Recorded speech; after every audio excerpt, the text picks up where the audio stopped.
This PhotoVoice project focuses on giving the Hispanic community a platform to be listened to, understood, and appreciated.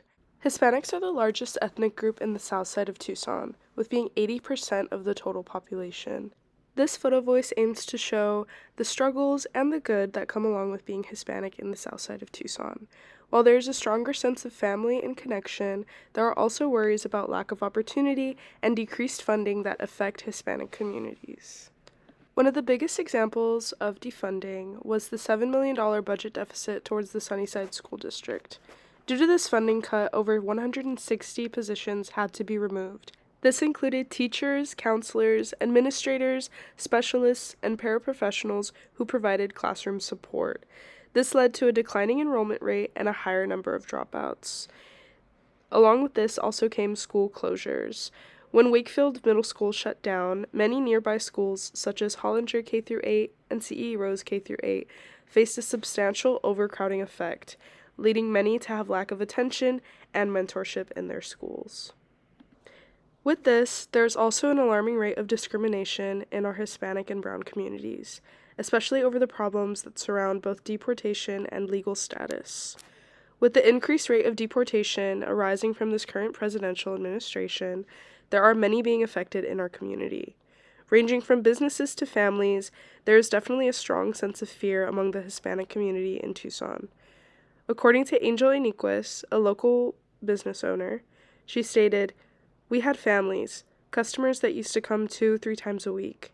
We don't see them as much now. We only see them once a week or once a month." Inequities goes on to say, "You can say young kids that are not legal here, they're scared too, and it didn't used to be like that." Everyone in Southside Tucson is feeling a sense of fear. Since the population is dominantly Hispanic in the Southside of Tucson, there is more worry over legal residency. Since there are many who are undocumented, there is less access to health services and financial support. With the fear of deportation, many of those who need additional support avoid applying for resources.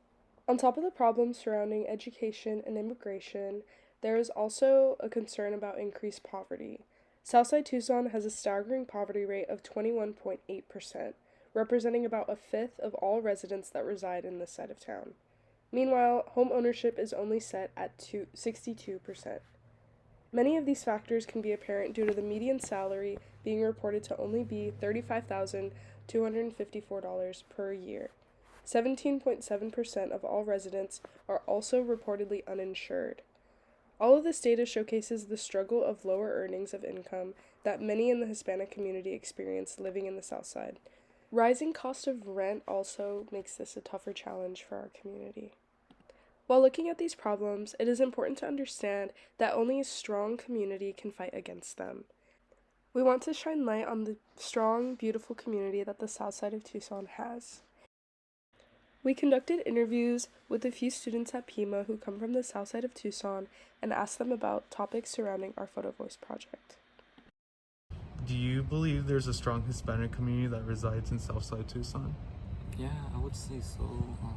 There's a lot of Spanish speakers in the South Side. Having lived in Southside Tucson, do you believe there's a strong sense of discrimination? A couple months ago, there was deportations in my area. Like, I've heard about it in the news, and there was like a couple of like protests about it. But other than that, I never really experienced any discrimination. Do you notice an increase in smoke shops, liquor stores, and dispensaries? And how does that make you feel? Yeah, you see those like around like every corner in the South Side. I think it's pretty common. Like, there's a lot of like potheads. Where I live, like, there's always like a smell of weed. With the massive presence of Hispanics in this area, do you believe we have a stronger sense of family? Like I said before, there's like a lot of Spanish speakers, and like I feel like that brings us together as a family, like the community, right? What do you love about the south side of Tucson? Is there anything that makes this side of town unique to you? I feel like the energy there is more vibrant. I feel like it's more lively. When there are these public spaces, it feels more inviting. Like I see more people that look similar to me. Yeah, for sure. Do you believe there's a strong Hispanic community that resides in Southside Tucson? Yes. From your perspective, what are the good and bad qualities of this side of Tucson? Are there any issues that bothers you? Crime, most likely. Okay.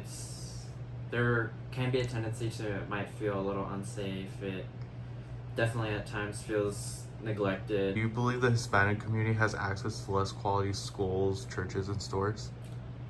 I do believe so, and currently right now it's still being sought to not be funded. I know there's a recent proposition to help fund TUSD schools, and Tucson does deserve that funding, especially in the TUSD districts. So then, because the overall mission is to have each new generation be educated and be able to choose the type of career they want and not be forced into one.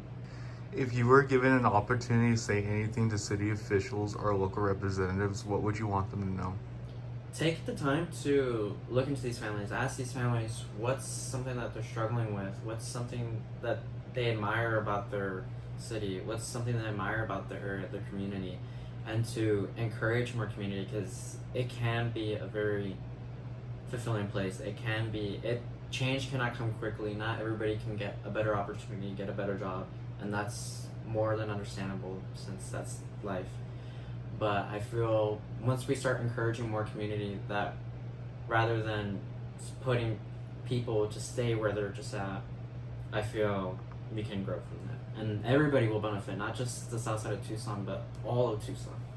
With underfunded government and understaffed police forces, do you notice an increase in crime? I think it does. I think with the underfunded government,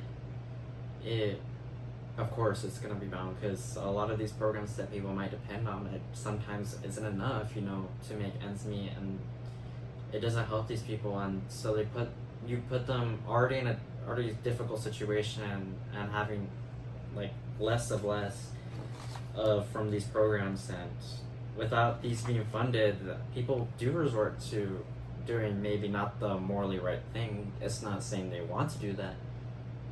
Right? They don't want to steal. They don't want to do all these different things, but they're forced in the situation by history. Are our youth in Southside Tucson set up to be disadvantaged when it comes to education and opportunity?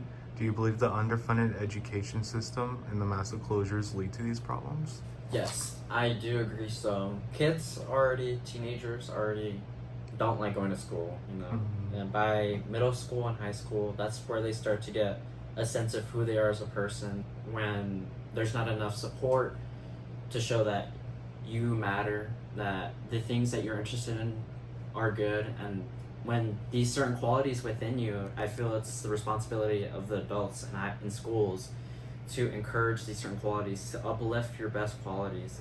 And I feel when there's no acknowledgement of anything and you're just simply giving them material, it feels almost robotic. It feels like a factory. You're just pushing these kids out. You're saying they're educated, they have a diploma, but the diploma doesn't mean anything if they don't have any life skills. With the massive presence of Hispanics in this area, do you believe we have a stronger sense of family? Yes, because regardless of class, age, or gender, there are certain things that cross over that we grew up with that I feel like maybe only Hispanics can get immediately, or any other people can understand it, but I feel you don't have to question whether you'll be accepted into this space. It's affirming that you're okay here.